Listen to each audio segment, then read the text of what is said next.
নমস্কার, গল্পকথা সৌগতা চ্যানেলে সবাইকে স্বাগত।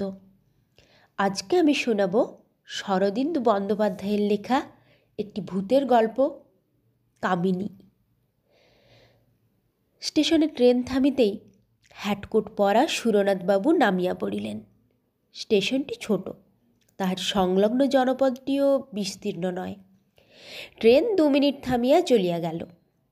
সুরনাথ ঘোষ একজন পোস্টাল ইন্সপেক্টর। সম্প্রতি এদিকটার গ্রামাঞ্চলে কয়েকটি নতুন পোস্ট অফিস খুলিয়াছে। সুরনাথবাবু সেগুলি পরিদর্শন করিতে আসিয়াছেন। ইতিপূর্বে তিনি এদিকে কখনো আসেন নাই। ছোট সুটকেসটি হাতে লইয়া তিনি স্টেশনের বাহির হইলেন। সঙ্গে অন্য কোনো লটবহর নাই। সুটকেসের মধ্যে আছে 1 সেট পেন্টুলুন, ধুতি, গামছা, সাবান, দাঁত মাজিবার বুরুশ ইত্যাদি। স্থানীয় পোস্ট অফিসটি স্টেশনের কাছেই। ডাক এবং তার 2ই আছে, কিন্তু সবই শহরের অনুপাতে। একজন পোস্টমাস্টার, একটি কেরানি ও 2 জন পিয়ন। পোস্ট অফিসের পশ্চাৎভাগে পোস্টমাস্টার সপরিবারে বাস করেন। বেলা আন্দাজ 11টার সময় সুরনাথবাবু পোস্ট অফিসে আসিয়া নিজের পরিচয় দিলেন। পোস্টমাস্টার খাতির করিয়া তাহাকে ভিতরে লইয়া গেলেন। দ্বিপ্রহরে আহারাদির ব্যবস্থা পোস্টমাস্টার বাবুর বাসাতেই হইল। মধ্যাহ্নভোজনের পর সুরনাথবাবু ঘণ্টাখানেক বিশ্রাম করিলেন। তারপর আবার ধরাচুর পরিয়া যাত্রার জন্য প্রস্তুত হইলেন। ইতিমধ্যে তিনি খবর লইয়াছেন যে 3টি পোস্ট অফিস পরিদর্শনে তিনি যাইবেন, তাহার মধ্যে সবচেয়ে যেটি নিকটবর্তী সেটি 12 মাইল দূরে। কাঁচা রাস্তা আছে।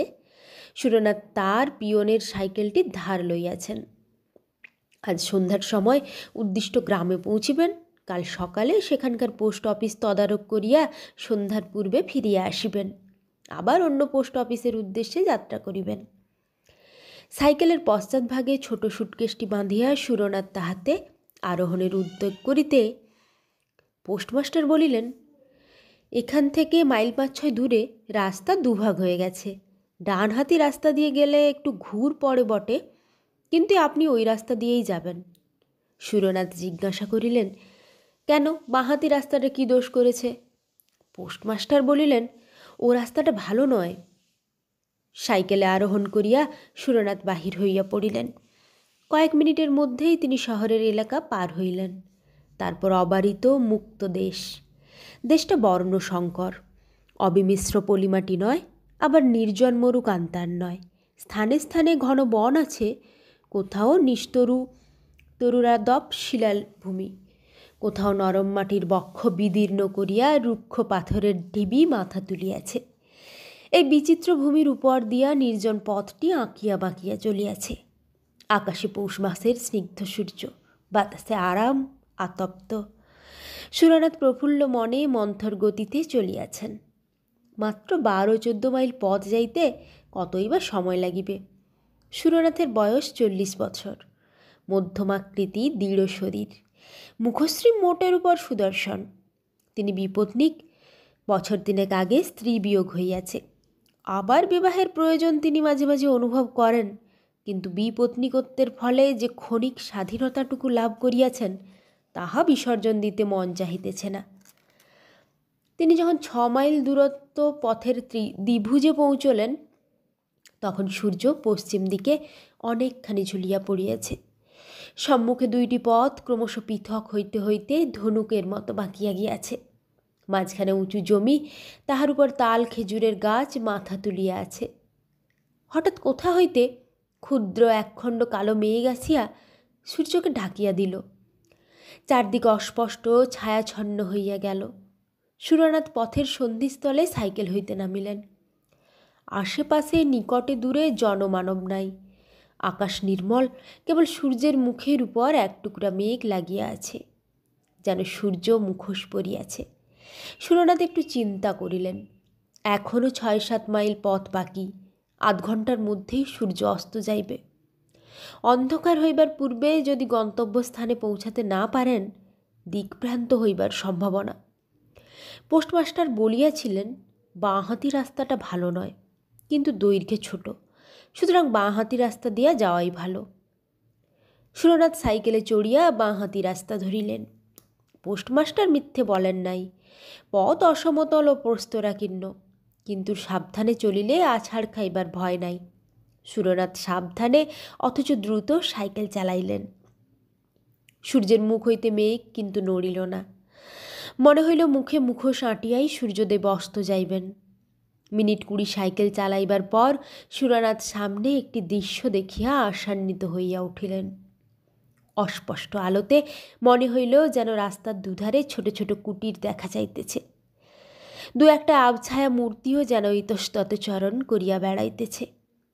আরও কিছু দূর অগ্রসর হইবার পর পাশের দিকে চোখ ফিরাইয়া সুরনাথ ব্রেক করিলেন। একটি ছোট মাটির কুটির যেন মন্ত্র বলে রাস্তার পাশে আসিয়া দাঁড়াইয়াছে। আশেপাশে অন্য কোনো কুটির দেখা যায় না। এই কুটিরটি যেন গ্রামে প্রবেশের মুখে প্রহরীর মতো দাঁড়াইয়া আছে। সুরনাথ রাস্তার ধারে যেখানে সাইকেল হইতে নামিলেন, সেখান হইতে 3 গজ দূরে কুটিরের দাওয়ায় খুঁটিতে ঠেস দিয়া একটি যুবতী বসিয়া আছে। সুরনাথের চোখের সহিত তাহার চোখ চুম্বকের মতো আবদ্ধ হইয়া গেল।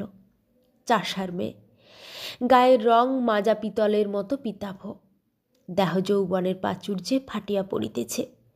মুখের ডৌল দৃঢ়, তাহাতে প্রগলভতার সমাবেশ।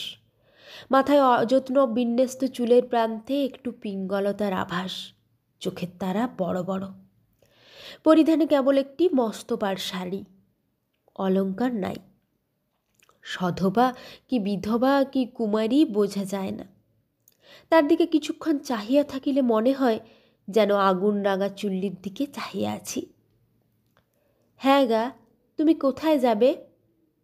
যুবতী প্রশ্ন করিল। দাঁতগুলি কুন্দশুভ্র, গলার স্বর গভীর ও ভরাট, কিন্তু কথা বলিবার ভঙ্গি গ্রাম্য। সুরনাথের বুকের মধ্যে ধকধক করিয়া উঠিল। দীর্ঘকালের অনভ্যস্ত একটা অন্ধ আবেগের স্বাদ তিনি অনুভব করিলেন। কিন্তু তিনি লঘুচেতা লোক নন। সবলে আত্মসংযম করিয়া বলিলেন, রতনপুর। যুবতী দাওয়ার কিনারায় পা ঝুলাইয়া বসিয়া মুক্ত কণ্ঠে হাসিয়া উঠিল। তার হাসিতে প্রগলভতা ছাড়াও এমন কিছু আছে যাহা পুরুষের স্নায়ু শিরায় আগুন ধরাইয়া দিতে পারে। শেষে হাসি থামাইয়া বলিল, রতনপুর যে অনেক দূর, যেতে যেতেই রাত হয়ে যাবে, পৌঁছতে পারবে না। সুরনাথ রাস্তার দিকে চাহিলেন। দূর হইতে যে গ্রামের আভাস পাইয়াছিলেন, সন্ধ্যার ছায়ায় তাহা মিলাইয়া গিয়াছে। তিনি উদ্বেগের স্বরে বলিলেন, তাহলে গ্রামে কি কোথাও থাকবার জায়গা আছে? এখানেই থাকো না। সুরনাথ চকিত চক্ষে যুবতীর দিকে চাহিলেন। যুবতীর দৃষ্টিতে দুরন্ত আহ্বান, আরও কত রহস্যময় ইঙ্গিত। সুরনাথের বুকের মধ্যে রক্ত তোলপাড় করিয়া উঠিল। তিনি শরীর শক্ত করিয়া নিজেকে সংবরণ করিলেন। একটু স্খলিত স্বরে বলিলেন, বাড়ির পুরুষেরা কোথায়? যুবতী দূরের দিকে বাহু প্রসারিত করিয়া বলিল, তারা মাঠে গেছে, সারা রাত ধান পাহারা দেবে। মাঠে ধান পেকেছে, পাহারা না দিলে চোরে চুরি করে নিয়ে যাবে। সুরনাথ কণ্ঠের মধ্যে একটা সংকোচন অনুভব করিলেন। বলিলেন, তা যদি অসুবিধা না হয় এখানেই থাকব। যুবতী দর্শন ছটা বিকীর্ণ করিয়া হাসিল। প্রায় অন্ধকারে তাহার হাসিটা তড়িৎ দীপালির মতো ঝলকিয়া উঠিল। সে বলিল, তোমার গাড়ি দাওয়ায় তুলে রাখো, আমি আসছি। যুবতী ঘরে প্রবেশ করিল। একটি মাদুর আনিয়া দাওয়ার একপাশে পাতিয়া দিল। 1 ঘটি জল ও গামছা খুঁটির পাশে রাখিয়া বলিল, হাত মুখ ধো, চা খাবে তো? আমি এখনই তৈরি করে আনছি। যুবতী ঘরের মধ্যে চলিয়া গেল। সুরনাথ হাত মুখ ধুইয়া মাদুরে বসিলেন। ঘরে প্রদীপ জ্বলিয়া উঠিল। আলোর পীতবর্ণ ধারা দাওয়ার উপর আসিয়া পড়িল। বাইরে নিরন্ধ্র অন্ধকার চরাচর গ্রাস করিয়া লইয়াছে। সুরনাথ বসিয়া চিন্তা করিতে লাগিলেন। তাহার মানসিক অবস্থা বর্ণনা অনাবশ্যক। ব্যাধ সরাহত মৃগ, বন্যিমুখ বিভিক্ষ পতঙ্গের মানসিক অবস্থা কে কবে বিবৃত করিয়াছে। এই নাও, চা এনেছি। চা দিতে গিয়া আঙুলে আঙুলে একটু ছোঁয়াছুঁই হইল। আমি রান্না করতে চললুম। সুরনাথ ক্ষীণ স্বরে আপত্তি তুলিলেন, আমার জন্যে আবার রান্না কেন? ঘরে মুড়ি মুড়কি যদি কিছু থাকে তাই খেয়ে শুয়ে থাকবো। ও মা, মুড়ি মুড়কি খেয়ে কি শীতের রাত কাটে? রাত উপসী হাতি টলে। তোমার অত লজ্জায় কাজ নেই, 1 ঘন্টার মধ্যে রান্না হয়ে যাবে। যুবতী চলিয়া গেল। সুরনাথ চায়ের বাটিতে চুমুক দিলেন। পিতলের বাটিতে গুড়ের চা, কিন্তু খুব গরম। তাহাই ছোট ছোট চুমুক দিয়ে পান করিতে করিতে তার শরীর বেশ চাঙ্গা হইয়া উঠিল। সুরনাথ লক্ষ্য করিয়াছিলেন কুঠিরের মধ্যে 2টি ঘর, একটি রান্নাঘর ও অপরটি বোধহয় শয়নকক্ষ।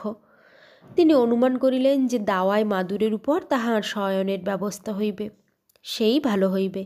কোনো মতে রাত কাটাইয়া ভোর হইতে না হইতেই তিনি চলিয়া যাইবেন। ঘণ্টাখানেক পরে যুবতী দ্বারের কাছে আসিয়া বলিল, ভাত বেড়েছি, খাবে এসো। সুরনাথ উঠিয়া ঘরের মধ্যে প্রবেশ করিলেন। বাইরের ঠান্ডার তুলনায় ঘরটি বেশ উত্তপ্ত। পিঁড়ের সামনে ভাতের থালা, প্রদীপটি কাছে রাখা হইয়াছে। আয়োজন সামান্যই, ভাত, ডাল ও একটি চচ্চড়ি জাতীয় তরকারি। সুরনাথ আহারে বসিলেন। যুবতী অতি সাধারণ গৃহস্থালির কথা বলিতে বলিতে ঘরের এদিক ওদিক ঘুরিয়া বেড়াইতে লাগিল।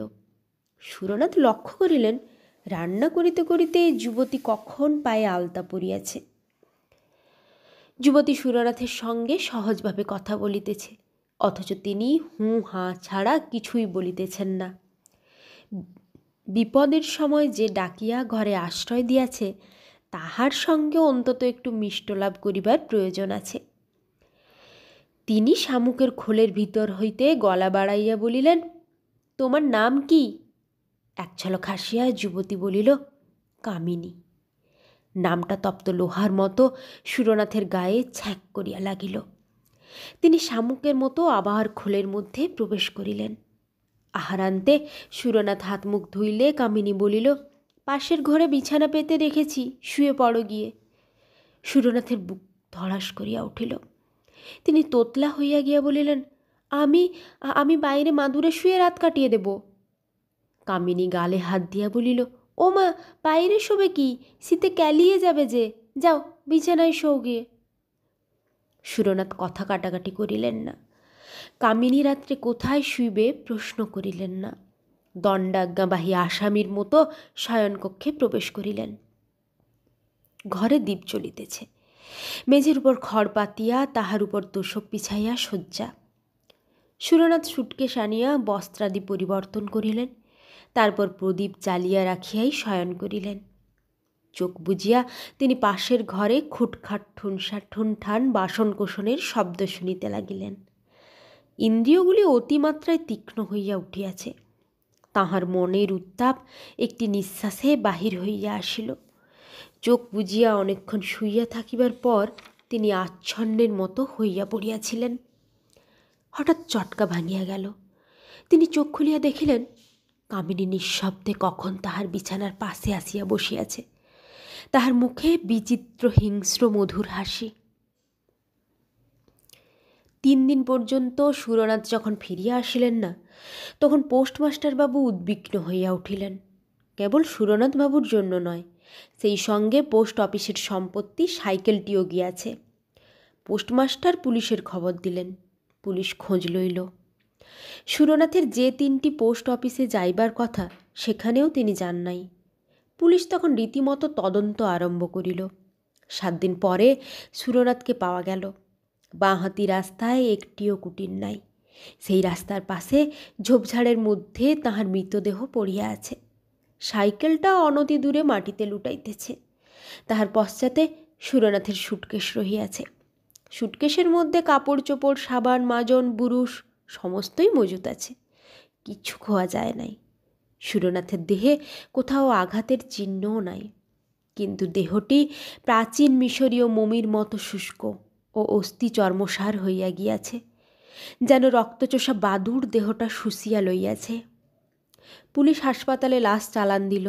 পোস্টমাস্টার যখন সুরনাথের মৃত্যু বিবরণ শুনিলেন, তখন তিনি আক্ষেপে মাথা নাড়িয়া বলিলেন, আহা, ডাইনির হাতে পড়েছিলেন। কামিনী ডাইনি এখনও তল্লাটে আছে। মায়া বিস্তার করে বেচারিকে টেনে নিয়েছিল। আমি ইন্সপেক্টর বাবুকে সাবধান করে দিয়েছিলাম, বলেছিলাম বাঁহাতি রাস্তা ভালো নয়, কিন্তু উনি শুনলেন না। ধন্যবাদ।